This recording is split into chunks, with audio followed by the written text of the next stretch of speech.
আসসালামু আলাইকুম প্রিয় দর্শক, জুথিস কিচেনে আপনাদেরকে স্বাগতম।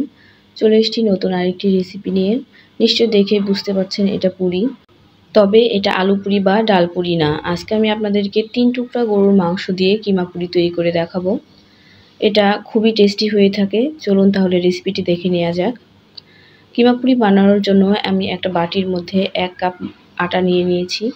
সামান্য একটু লবণ দিয়ে দিলাম। লবণটাকে আটার সাথে হাত দিয়ে ভালোভাবে মিশিয়ে নিচ্ছি। এখন এর মধ্যে আমি দিয়ে দিচ্ছি সয়াবিন তেল। চেষ্টা করবেন তেলটা একটু বেশি দেওয়ার। এখানে আমি 1/4 কাপ সয়াবিন তেল দিয়ে দিয়েছি। তেলটাকে আটার সাথে হাত দিয়ে একটু ভালোভাবে মিশিয়ে নেব। এমনভাবে তেলটা আটার সাথে মেশাতে হবে যেন হাত দিয়ে আটাগুলোকে চাপ দিলে এরকম মুঠির মতো হয়। এখন সামান্য একটু পানি দিয়ে আমি এই আটাটাকে ডো বানিয়ে নিব। কিমা পুরির জন্য ডোটা একটু শক্ত করে তৈরি করে নিতে হবে, যেমনটা আমরা সিঙ্গারার জন্য তৈরি করে থাকি। সিঙ্গারার ডোটা আমরা যেভাবে একটু শক্ত করে বানিয়ে থাকি, এই ডোটাও আমরা ঠিক একইভাবে একটু শক্ত করে বানিয়ে নিব। ডোটা বানানো হয়ে গেলে আমি এটাকে 10 থেকে 15 মিনিটের জন্য ঢাকনা দিয়ে ঢেকে এই অবস্থায় রেস্টে রেখে দিব। এরই মাঝে আমরা পুরের জন্য কিমাটা রেডি করে নিব। এখানে আমি 3 টুকরা গরুর মাংস নিয়েছি, আর নিয়েছি একটা বড় সাইজের পেঁয়াজ এবং 4টা রসুনের কোয়া। এখন এই মাংসটাকে আমি কিমা করে নিব। মাংসগুলোকে আমি বটির সাহায্যে খুব ভালোভাবে ধৈর্য সহকারে কিমা করে নিয়েছি। চাইলে আপনারা এগুলো ব্লেন্ডারেও কিমা করে নিতে পারেন। এখন এই কিমার মধ্যে দিয়ে দিচ্ছি সামান্য একটু আদা রসুন বাটা, দিয়ে দিলাম 1/2 চা চামচ গোলমরিচের গুঁড়া, 1/2 চা চামচ ভাজা জিরার গুঁড়া, 1/2 চা চামচ গরম মশলার গুঁড়া, 1/2 চা চামচ ভাজা ধনিয়ার গুঁড়া, স্বাদ মতো লবণ, আর দিয়ে দিচ্ছি 1 চা চামচ সয়া সস। এখন এই মশলাগুলোকে কিমার সাথে হাত দিয়ে একটু মাখিয়ে নেব।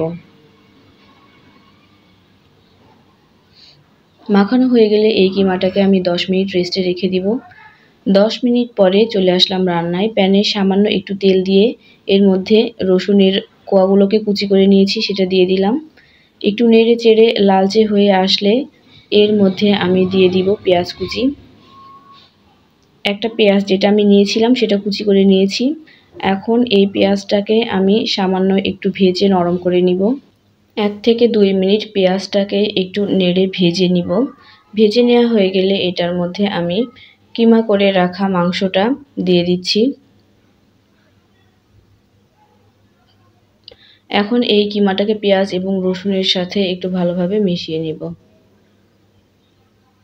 কিমাটা রান্না করতে বেশি সময় লাগবে না। এ পর্যায়ে আমি ঢাকনা দিয়ে ঢেকে দিচ্ছি। 5 থেকে 6 মিনিট এভাবে ঢাকনা দিয়ে অল্প আঁচে রান্না করার জন্য কিমা থেকে সামান্য পরিমাণে একটু পানি বের হয়েছে। এখন এই পানিটাকে আমি নেড়ে শুকিয়ে নেব। এই পর্যায়ে চুলার জালটা অবশ্যই লো করে রাখতে হবে। কিমাটাকে সেদ্ধ করার জন্য এক্সট্রা কোনো পানি দেওয়ার প্রয়োজন নেই। 10 থেকে 15 মিনিট চুলার জালটা লো করে রেখে আমি কিমাগুলোকে খুব ভালোভাবে ভেজে নিয়েছি। এখন এটার মধ্যে দিয়ে দিলাম কর্নফ্লাওয়ার। 1 চা চামচ কর্নফ্লাওয়ার আমি 2 টেবিল চামচ পানি দিয়ে গুলে রেখেছিলাম, সেটার মধ্যে দিয়ে দিচ্ছি। এই কর্নফ্লাওয়ারটা কিমাতে বাইন্ডিংয়ের কাজ করবে। কর্নফ্লাওয়ারের মিশ্রণটা দিয়ে দেওয়ার পরে 2 থেকে 3 মিনিট নেড়ে জাস্ট মিশিয়ে নিলেই হবে। এটাকে বেশি সময় রান্না করার কোনো প্রয়োজন নেই।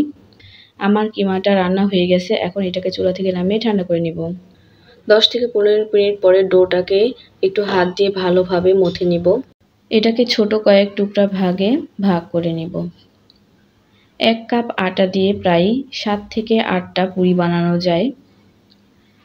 আমি এভাবে 7 থেকে 8টা লেচি কেটে নিচ্ছি। এখান থেকে একটা ডো নিয়ে এই ডোটাকে সামান্য একটু প্রেস করে ছোট একটা রুটি বানিয়ে নিব, যেমনটা আমরা পুরির জন্য বানিয়ে নিই। এখন এই রুটির মধ্যে আমি রান্না করে রাখা কিমাটা দিয়ে দিচ্ছি।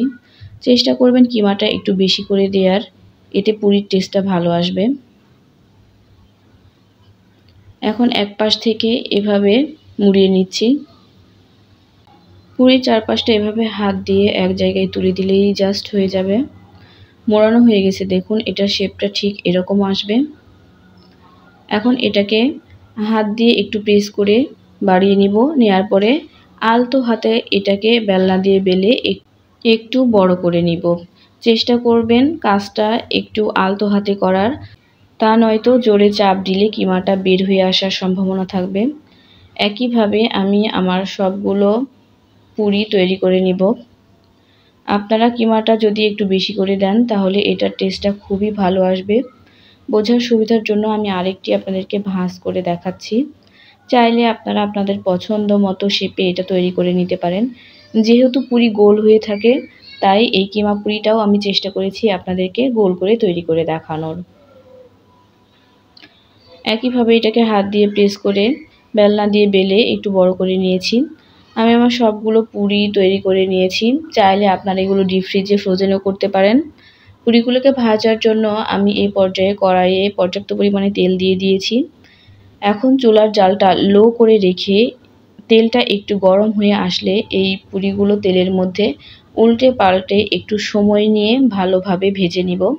পারফেক্ট কালার চলে আসার পরে তেল থেকে পুরিগুলো তুলে নিব। আমার পুরিটা হয়ে গেছে। সবগুলো পুরি ভেজে নিচ্ছি। দেখুন এই পুরিটা কতটা ফুলকো হয়েছে। ভাজার পরও ঠান্ডা হয়ে গেলেও অনেক সময় ধরে এই পুরিটা ক্রিস্পি থাকে। চেষ্টা করবেন আমার এই ভিডিওটা দেখে রেসিপিটা একবার হলেও বাসায় ট্রাই করার। এটা খুবই টেস্টি হয়ে থাকে। সহজভাবে এই রেসিপিটা আমি আপনাদের সাথে শেয়ার করেছি। ভিডিওটি ভালো লাগলে অবশ্যই লাইক, কমেন্ট এবং শেয়ার করবেন। রেসিপিটি দেখার জন্য ধন্যবাদ। সবাই ভালো থাকবেন, সুস্থ থাকবেন। আল্লাহ হাফেজ।